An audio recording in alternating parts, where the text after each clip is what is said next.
standing amongst dog owners. Plenty of opportunities to exercise does not mean you have to run your dog 5 miles a day. That's exactly the opposite. It's okay if your dog is mature enough to handle that and not too old to handle that, and it's not too hot, etc. But it's really not necessary to do that. Plenty of opportunities to exercise just means that you do it at a pace and at a level that they handle it, and it could be multiple times during the day.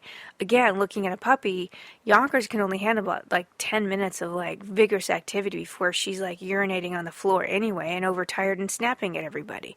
So I always make sure that she gets lots of opportunities to exercise and get stimulated, but not overstimulated, not overwhelmed, and I don't push her too hard. Same with my dog Rambo, who's an adult.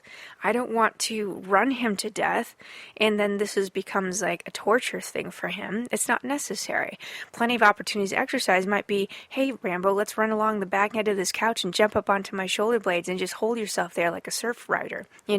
Just do that. That's enough stimulation and exercise for him for a couple of rounds of that, and he's good for a while. So be kind of astute to what your dog actually needs, and I guarantee you that exercise needs to be focused exercise. It needs to be structured, and structured around you controlling that. Letting your dog just run around like a wild maniac for a while without any structure is not a good idea. It does not help your dog not become aggressive. It actually does the opposite.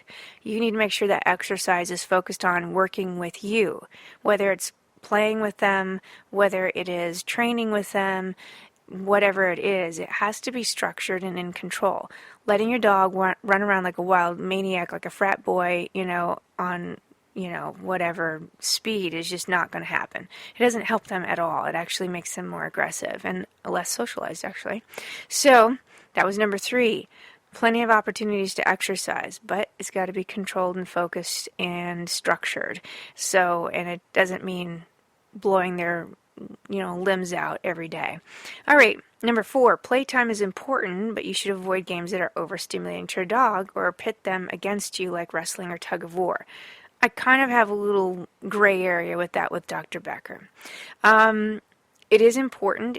And playtime again is focus. Is you start it, you end it, and you should never get your dog to the point where they're so stimulated they lose control. They should still be able to hear you say sit, stay, all that stuff. When they stop being able to hear that, you need to bring it down to a resting point and end it nicely, because that is not helpful to your dog to actually send them on an adrenaline high where they're becoming complete wild a-holes. Now you're actually increasing aggression and the likelihood of them biting when they get overstimulated. In terms of picking games where they pit you against each other, I'm okay with wrestling and tug of war if you're very careful about the energy level that you bring your dog to, and you're very careful about bite inhibition. Some dogs can't handle it at all.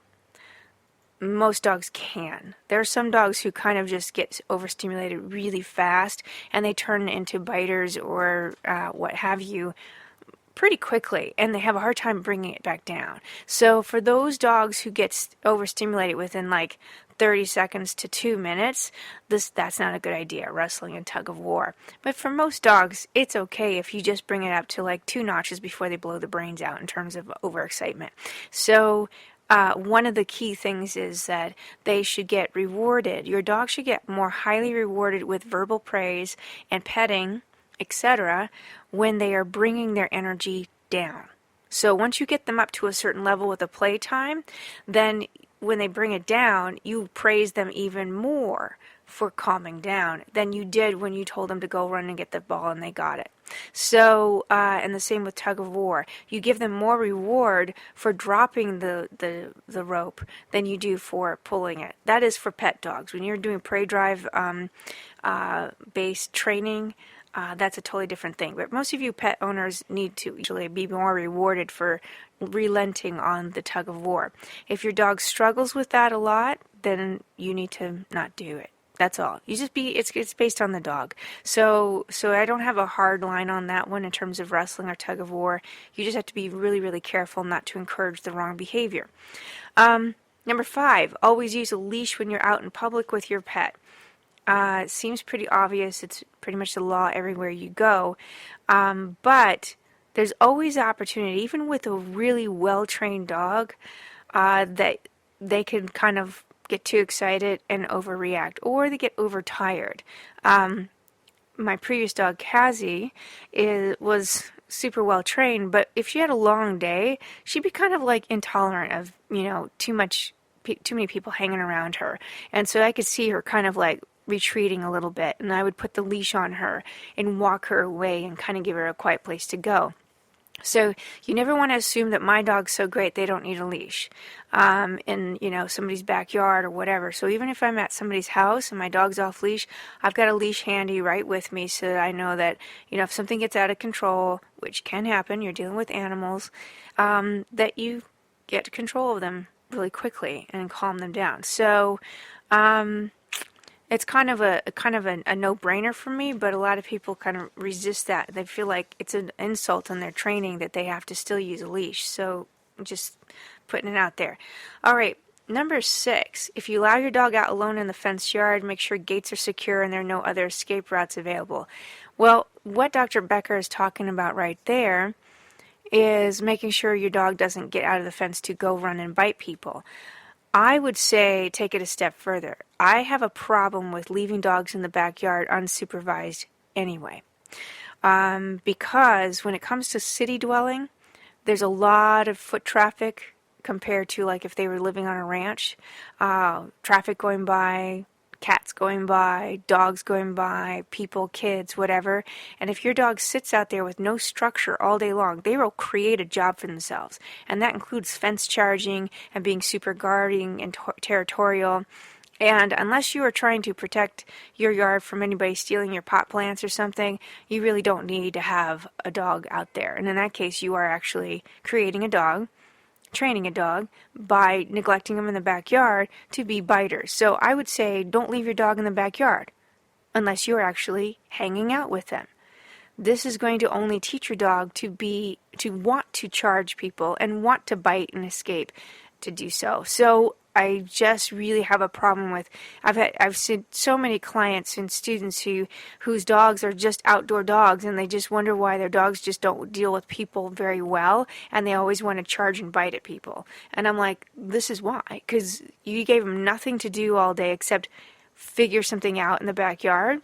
You thought you're doing them a favor when really they were supposed to be resting that day, and they've just created this that it's their job to do stuff. They weren't resting. They were just going crazy. So I wouldn't even leave your dog in the backyard all day. If you can't have the dog running around the house, you crate them all day. Just teach them to be calm. That's just kind of the deal. Same with dogs who get to run around the house all day. This is why they learn to hate the mailman. Because the mailman comes every day, they bark for the alert. You're not there to take over in that case because you're gone to school or work or whatever. And then they think the barking is making the mailman walk away when the reality is the mailman's just walking away because they have other shit to do. And so your dog learns that barking is working. And they don't have you to back them up, so they just go apeshit every time they see the mailman, and they've just learned to be obsessive-compulsive about it. And so if you don't want to teach your dog to do that, crate them during the day. They don't need to be on guard for the mailman, not their job. So that would also prevent a lot of biting, because, I've had so many people say, I don't know, they go crazy over the mailman, I don't know why, and every time I open the door to sign for a package, my dog's trying to kill them. I'm like, that's because you let them go crazy and create a job for themselves. And they also thought that the mailman leaving meant the barking and charging at the door worked. So it just gets worse and worse and worse. So there's my little aside.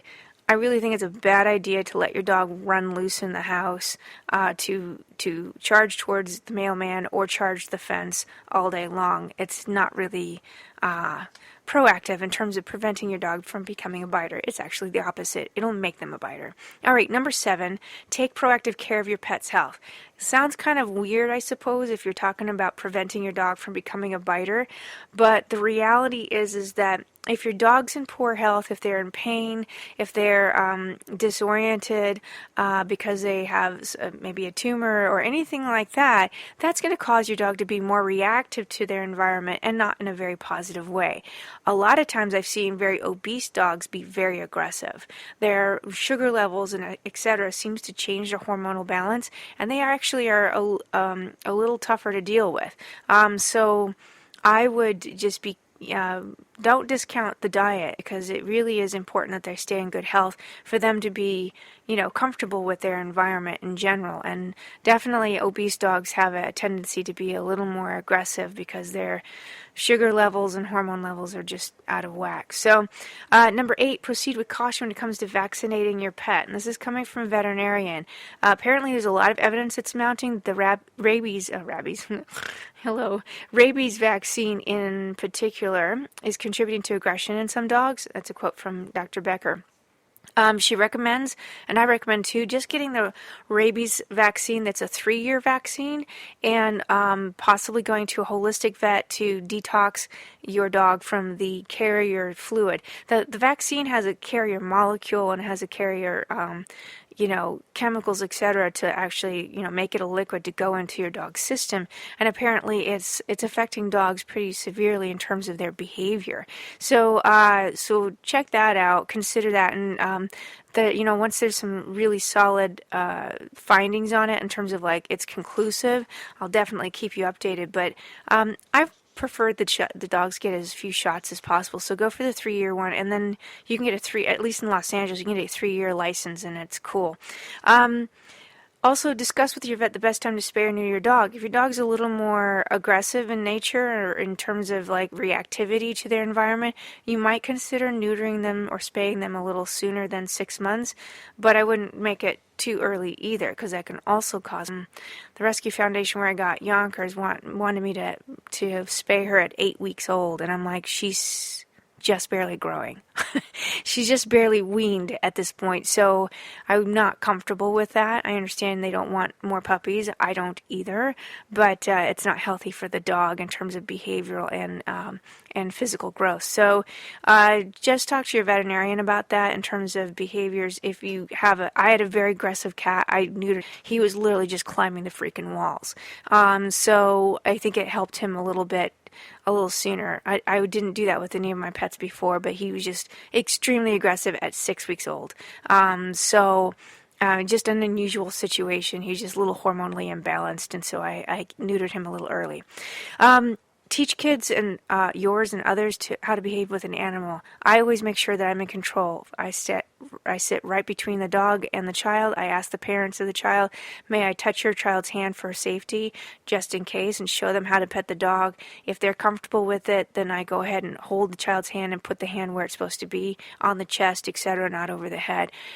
Make sure that the parents are cool with it, by the way, if a child comes up and asks to pet your dog, because if the parent suddenly freaks out because they didn't know this was happening, your dog might react negatively. So that's going to also increase their likelihood of being aggressive or biting. So be really, really calm and in control of the situation, and make sure that parents and child and dog all know that you're in control of the situation and everything's cool. If your dog shows any avoidance behavior in the process of being pet, stop. Always listen to what your dog's telling you. Please back up your dog. Your dog's telling you they're not comfortable. Why doesn't freaking matter. Just don't. Don't tell it's okay. If the dog doesn't want to be pet, don't force the issue. So be really, really cautious with these situations. Don't pet people's dogs. Let the dog approach you, and if you're comfortable with the way the dog approached you and that let them walk away from you, etc. I have a podcast on that, so if you look in the archives, you'll find about the whole thing about petting dogs and how to approach a dog and all that sort of thing. So, this is kind of the deal. Dogs are not once you've trained your dog and socialized your dog, it's a continuous thing. It's not continuous thing. It's not a done thing once you've done it. Dr. Becker recommends you take your dog who's like 2 to 3 years old and go through the process of a retraining, etc., because their brains have changed. They've fully developed, and so some of the things that you thought your dog learned, they undo things. So keep up the training, keep up the socialization, take it one step at a time. Don't overwhelm. And be proactive about this stuff. When in doubt, don't let any interaction happen at all. That's the best way to prevent biting, is just be really, really responsible and cautious. Because even a very well-trained dog can, lose it once in a while.